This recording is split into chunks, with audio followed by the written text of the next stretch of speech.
क्या आप जानते हैं कि एक मामूली बालक जिसने अपना बचपन संघर्षों में बिताया, वह भारत का पहला महान सम्राट बना। उसने यूनानी शासकों को हराया, नंद वंश का अंत किया और भारतीय इतिहास की सबसे शक्तिशाली राजवंश की नींव रखी। यह कहानी है चंद्रगुप्त मौर्य की, जिनकी गाथा इतिहास के पन्नों में अमर हो गई। छठी शताब्दी ईसा पूर्व में भारत कई महाजनपदों में बटा हुआ था। इनमें सबसे शक्तिशाली राज्य थे मगध, कौशल, वत्स और अवंती।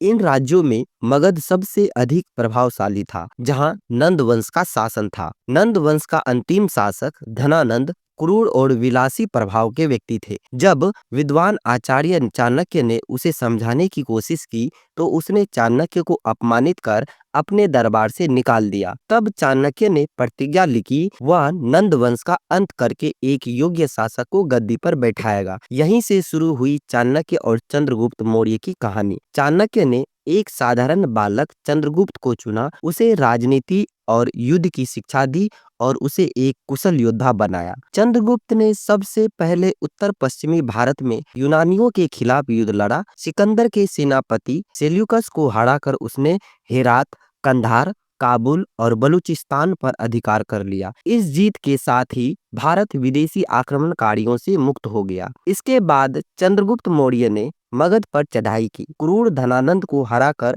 उसने मगध पर अपना कब्जा कर लिया और मौर्य साम्राज्य की नींव रखी। पाटलिपुत्रा को अपनी राजधानी बनाया और पूरे भारत को एक शक्तिशाली साम्राज्य के रूप में बदल दिया। चंद्रगुप्त अब भारत के सबसे शक्तिशाली सम्राट बन चुके थे। यूनानी राजा सेल्यूकस ने चंद्रगुप्त की शक्ति को स्वीकार कर लिया और उनसे संधि कर ली। उसने अपना राजदूत मेगास्थनीज चंद्रगुप्त के दरबार में भेजा, जिसने चंद्रगुप्त के दरबार में रहकर जिसने भारतीय प्रशासन, संस्कृति और समृद्धि का वर्णन किया। चंद्रगुप्त के बाद उनके पुत्र बिंदुसार ने शासन किया और फिर आए महान सम्राट अशोक। अशोक ने मौर्य साम्राज्य को अपनी चरम सीमा तक पहुंचाया। कहा जाता है कि अशोक के समय ही सबसे ज्यादा भारत का प्रसार हुआ। कलिंग युद्ध के बाद हुए नरसंहार से अशोक का हृदय परिवर्तित हुआ। उन्होंने बौद्ध धर्म अपनाया और अहिंसा तथा शांति का संदेश पूरे एशिया में फैलाया। आज चीन,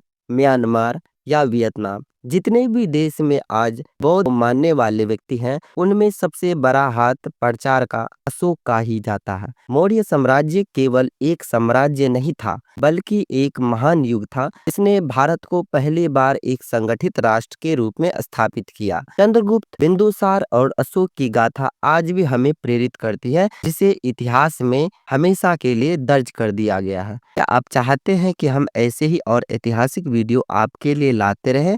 तो वीडियो को लाइक करें, अपने विचार कमेंट करें और चैनल को सब्सक्राइब करना न भूलें।